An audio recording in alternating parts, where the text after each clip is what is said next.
Hello dear student, welcome back to my channel. It's me Poonam Aswal. तो आज हम question answer करेंगे क्लास 8 के हिस्ट्री के करेंगे और चैप्टर का नाम है when people rebel 1857 and after, यानी जब जनता बगावत करती है। कब? 1857 पे। तो चलिए स्टूडेंट, इसका फर्स्ट क्वेश्चन देखते हैं।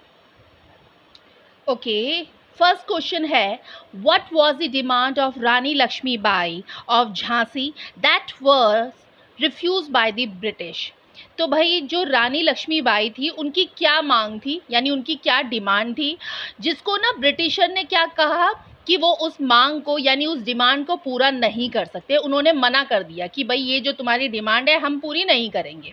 तो आंसर है, the demand of Rani Lakshmibai of Jhansi was that her adopted son should become king.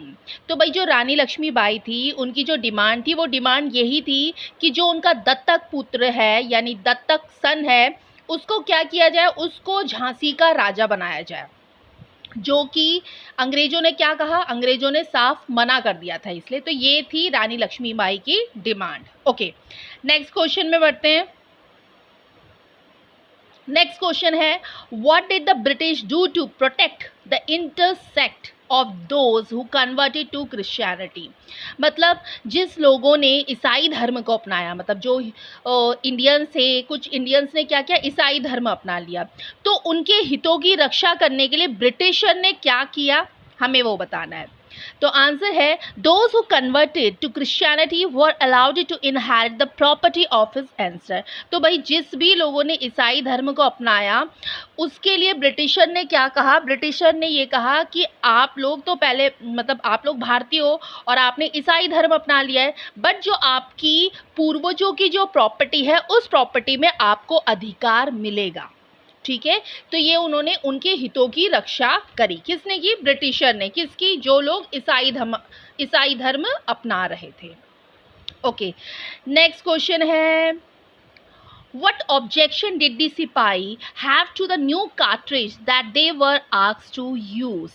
तो जो सिपाही लोग थे यानी जो सोल्जर लोग थे उनको ना नए कारतूस दिए गए। कारतूस मतलब जो कि हम लोग, जो गन होती है, गन में डाला जाता है जिससे हम शूट करते हैं, यानी बुलेट बोल लो जो भी है। तो जो नए कार्ट्रिज, इंग्लिश में कार्ट्रिज और हिंदी में कारतूस, तो कारतूसों पर उन सिपाहियों ने क्यों ऐतराज़ किया?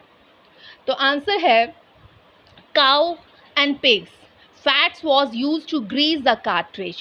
The use of these things were against the religious sentiments of Hindus and Muslims, so the Indian सिपाही objected.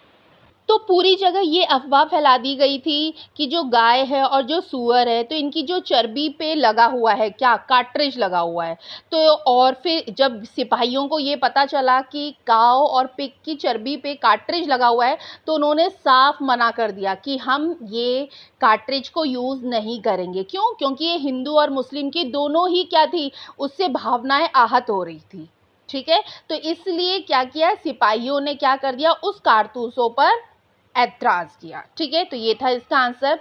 नेक्स्ट है question, how did the last Mughal emperor leave the last year of his life.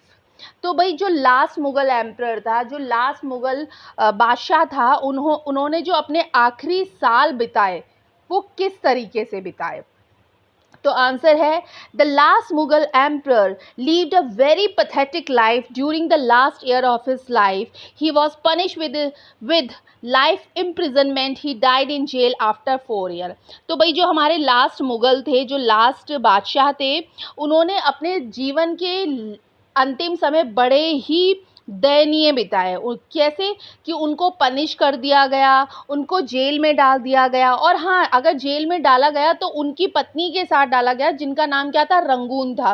और 4 साल तक में jail में ही रहने के बाद उनकी क्या हो गई, मृत्यु हो गई। तो इस तरीके से उन्होंने अपने लास्ट जो साल थे वो बहुत ही दयनीय बिताए। ठीक है, तो ये था इसका आंसर। अब बढ़ते हैं हम नेक्स्ट क्वेश्चन में। What could be the reason for the confidence of the British ruler after their position in India before May 1857। तो जब तक एक बहुत बड़ी क्रांति नहीं हुई थी, कौन सी क्रांति, 1857 वाली क्रांति नहीं हुई थी, उससे पहले जो ब्रिटिशर्स क्या सोचते थे, वो बहुत ज़्यादा कॉन्फिडेंट सोचते थे। क्यों? कि भाई हमारा कोई भी कुछ नहीं कर सकता। ऐसा वो कॉन्फिडेंट क्यों सोचते थे, हमें ये बताना है। तो आंसर है रीज़न, सॉरी रीज़न में एस नहीं लिखा गया है, आप उसको एस लिख लीजिएगा। Reason for the confidence of the British ruler about their position in India before May 1857। भाई जो रीज़न था कि 1857 से पहले जो अंग्रेज लोग थे वो बहुत ज़्यादा कॉन्फिडेंट फील करते थे कि कोई उनका क्यों नहीं बिगाड़ सकता, वो उसके रीज़न ये थे। फर्स्ट रीज़न तो ये था कि Indian ruler were divided and fought against each other. तो जितने भी हिंदुस्तान के शासक थे वो क्या करते थे, वो आपस में ही लड़ते झगड़ते थे। अब भाई जब आपस में ही लड़ते झगड़ते रहेंगे तो तीसरा तो बाजी मारेगा ही, ठीक है, इसलिए भी ब्रिटिश बहुत ज़्यादा कॉन्फिडेंट थे। सेकंड क्या रीज़न था, there was some Indian who were supporting Britisher for the sake of money and reward। तो कुछ ऐसे इंडियन थे जो क्या कर रहे थे, अंग्रेजों का साथ दे रहे थे। किस लिए? कुछ मनी के लिए और कुछ रिवॉर्ड पाने के लिए। तो इसलिए भी अंग्रेजों को बहुत ज़्यादा कॉन्फिडेंट था कि उनका कोई कुछ नहीं कर सकता। थर्ड क्या था, Britisher had won many wars before 1857। और अंग्रेजों ने 1857 से पहले जितने भी युद्ध लड़े थे उसमें वो सब जीते थे। तो इसलिए भाई ब्रिटिशर को तो क्या हो गया, बहुत ज़्यादा कॉन्फिडेंट हो गया कि हमारा कोई कुछ भी नहीं बिगाड़ सकता। कौन से युद्ध से पहले? 1857 के युद्ध से पहले। ओके, अब बढ़ते हैं हम नेक्स्ट क्वेश्चन में। नेक्स्ट क्वेश्चन है, what impact did Bahadur Shah Zafar support to the rebellion have on the people and the ruling families. Question का मतलब ये है कि भारत के लोग ना बड़े परेशान हो गए थे। किससे परेशान हो गए थे? अंग्रेजों से। क्यों? और धीरे धीरे क्रांति की आग पूरे देश में फैलने लग गई। तो तभी जो बहादुर शाह जफर थे मुगल एम्परर के, उन्होंने किसका साथ दिया? हिंदुस्तान का साथ दिया कि भाई तुम लोग युद्ध लड़ो, मैं तुम्हारे साथ हूँ। तो इससे क्या इम्पैक्ट पड़ा? तो आंसर है, Bahadur Shah Zafar support to the rebellion boosted the moral of the people and the ruling families. They, sorry ये दे लिखा गया है, इसमें THRU हो गया है, सॉरी आप इसको सही कर लीजिएगा, THEY। तो they became united to fight the British authority with double spirit. भाई जब इंडियन को ये पता चल गया कि बहादुर शाह जफर उनका सपोर्ट कर रहा है तो उनको एक बहुत ज़्यादा हिम्मत मिल गई। किसको? हिंदुस्तान के लोगों को बहुत ज़्यादा हिम्मत मिल गई कि बहादुर शाह जफर हमारा सपोर्ट कर रहा है, ठीक है। अब वो क्या हो गए, उन पे जो जुनून था कि हमें अपने देश को आज़ाद कराना है, अब वो डबल हो गया। भाई डबल क्यों हो गया? क्योंकि पीछे कौन खड़ा हो गया? हमारे पीछे बहादुर शाह जफर खड़े हो गए। तो इसीलिए ये इम्पैक्ट पड़ा। क्या इम्पैक्ट पड़ा? जब बहादुर शाह जफर ने किसका साथ दिया? हिंदुस्तानियों का साथ दिया, ठीक है। अब बढ़ते हैं हम नेक्स्ट क्वेश्चन में। नेक्स्ट क्वेश्चन है, how did the British succeed in securing the submission of the rebel landowners of Awadh? Sorry Awadh लिखना था, ये अवॉर्ड हो गया है, तो अवध की स्पेलिंग सही कर लीजिएगा, AWADH, R नहीं है, DH है, ठीक है क्वेश्चन में। तो क्वेश्चन का मतलब हम ये समझते हैं कि क्या है, अवध में जो अवध के जो जमींदार थे ब्रिटिशर के खिलाफ बगावत कर रहे थे, ठीक है। तब जो ब्रिटिशर ने उन्हें कैसे दबाया, किसको? अवध के जमींदारों को, और जीत हासिल की, हमें ये बताना है। तो आंसर है, British succeed in securing the submission of rebel land owners of Awadh. तो भाई ब्रिटिशर ने अवध के नवाबों से कैसे जीत हासिल की, उसके कुछ फॉलोइंग रीज़न है। फर्स्ट रीज़न बताती हूँ। फर्स्ट रीज़न है, the British hang many Nawab, this spread the terror. भाई जो भी अंग्रेजों के खिलाफ लड़ रहा था तो अंग्रेजों ने क्या किया, उन नवाबों को फांसी पे लटका दिया। अब भाई जब फांसी पे लटका दिया तो हर इंसान के मन में क्या हो गया, खौफ जाग गया। तो इससे भी क्या हुआ, ब्रिटिश लोगों को जीत मिल रही थी। सेकंड रीज़न क्या हो गया? सेकंड रीज़न ये हो गया, the loyal landlord were rewarded and inheritance rights were given. तो भाई जो नवाब अंग्रेजों का साथ दे रहे थे, ठीक है, जो नवाब अंग्रेजों का साथ दे रहे थे और जो दूसरे ज़मींदार थे जो युद्ध में नहीं थे, उनको उन्होंने समझाना शुरू कर दिया कि भाई तुम हमारा साथ दो। और जब वो उनका साथ देने लग गए अंग्रेजों का, तो उनको रिवॉर्ड मिलने लग गया। तो इस तरीके से अंग्रेजों ने क्या किया, अवध के जो ज़मींदार थे उनके खिलाफ जो वो बगावत कर रहे थे वो दबा दिया, ठीक है, अब बढ़ते हैं हम नेक्स्ट क्वेश्चन में। नेक्स्ट क्वेश्चन है what waves did the British change their policies as a result of the rebellion of 1857। तो 1857 की क्रांति हुई, तो उसके बाद ब्रिटिशर ने अपनी पॉलिसी कैसे चेंज करी, आपको ये बताना है। तो आंसर है, इसमें भी मैंने पॉइंट्स ही लिखे हैं, तो पहले तो आपको क्वेश्चन से ही लिख लेना पड़ेगा।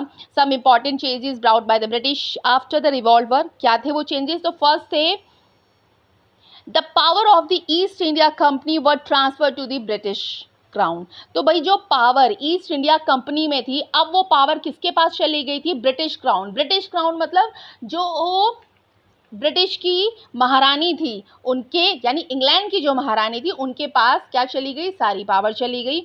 दूसरा क्या हुआ? दूसरा ये हुआ कि local rulers were promised that their territory would never be annexed by the British in future. तो भाई दूसरा तो ये हुआ कि जो लोकल रूलर्स थे उनको प्रॉमिस किया गया कि उनकी जो भी प्रॉपर्टी है वो प्रॉपर्टी उनके ही उत्तराधिकारी को मिलेगी, और उनके जो भी रूल्स है उन रूल्स को ब्रिटिश लोग नहीं छेड़ेंगे, उनके जो रूल्स है वो वही मानेंगे। ठीक है, तो एक तो ये हुआ। थर्ड क्या चेंजेस हुआ? थर्ड ये चेंजेस हुआ, सॉरी इसमें थर्ड मैंने लिखा ही नहीं है, शायद टाइप ही नहीं किया, तो थर्ड आप लिख सकते हैं, मैं बोल रही हूँ। थर्ड है doctrine of lapse rule was abolished. मतलब स्पेलिंग बोल देती हूँ, DOCTRINE of lapse LAPSE rule was abolished. इसका मतलब है कि जो भी रूल थे, कौन से वाले rule? Doctrine of lapse. Doctrine of lapse में क्या रूल थे? डॉक्ट्राइन ऑफ लैप्स में ये रूल थे कि अगर कोई शासक है और उसके कोई भी उत्तराधिकारी नहीं है, यानी उनके बच्चे नहीं होते, तो उनकी जितनी भी प्रॉपर्टी है वो सारी अंग्रेजों के पास चली जाएगी। बट अब ऐसा नहीं है, जैसे रानी लक्ष्मीबाई के टाइम पे हुआ, तो ये उनकी सारी प्रॉपर्टी अंग्रेज लोग ले रहे थे, बट रानी लक्ष्मीबाई ने डिमांड करी कि भाई उनके दत्तक पुत्र को वो प्रॉपर्टी दी जाए। तो ये जो पॉलिसी थी डॉक्ट्राइन ऑफ लैप्स, उसमें अंग्रेजों ने अब ये कर दिया कि इस रूल को ख़त्म कर दिया कि भाई अगर किसी भी शासक का उत्तराधिकारी नहीं होता तो वो उसकी मर्जी है कि वो अपना प्रॉपर्टी किसी को भी दे सकता है। ठीक है स्टूडेंट, तो ये स्टूडेंट थे क्वेश्चन आंसर। आई होप आपको समझ में आएगा, तो प्लीज़ अगर समझ में आया होगा तो इसे लाइक करिए, शेयर करिए, और अगर आप चैनल पे नहीं हो तो चैनल को सब्सक्राइब करिए। साथ में जो बेल आइकन है उस बेल आइकन को भी प्रेस करिए, जिससे मेरी हर आने वाली नोटिफिकेशन आपको मिल सके। और हाँ स्टूडेंट, अगर आपको क्लास 8 के ही इंग्लिश के या सोशल के और सब्जेक्ट के या चैप्टर के क्वेश्चन आंसर चाहिए, तो मैं डिस्क्रिप्शन बॉक्स में लिंक प्रोवाइड कर दूंगी, आप वहां से जाके चेकआउट कर सकते हैं, या फिर जो मेरे चैनल का प्लेलिस्ट है आप वहां से भी जाके देख सकते हैं। ठीक है, तो फिर थैंक यू।